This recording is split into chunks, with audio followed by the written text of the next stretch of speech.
Please দয়া করে সে যেই হোক, A B C D E F G যেই বা হোক, আইন কখনো হাতে তুলে নেবেন না।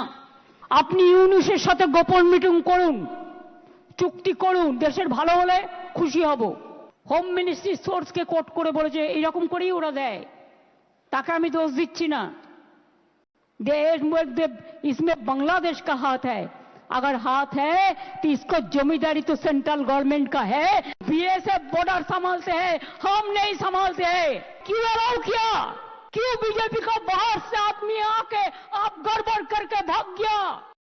These are the result of these unmindful political statements given by Mamata Banerjee and some of the political leaders, which is condemnable. I fail to understand that sitting in such high position, undermining her own position, that the person who is in charge of the law and order situation in state herself is fueling this kind of violence. It's an anti-national statement.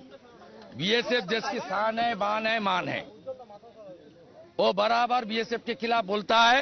This statement is completely anti national statement. Paschim Bangal में जो दुर्दांत दुस्साहस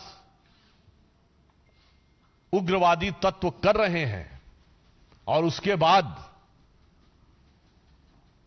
तृणमूल कांग्रेस की सरकार की ममता जो उनके ऊपर दिख रही है और इंडी गठबंधन ने जो सेकुलर मौन धारण करके रखा हुआ है, यह देश के समाज और लोकतंत्र के लिए यह चुप्पी बहरा करने वाली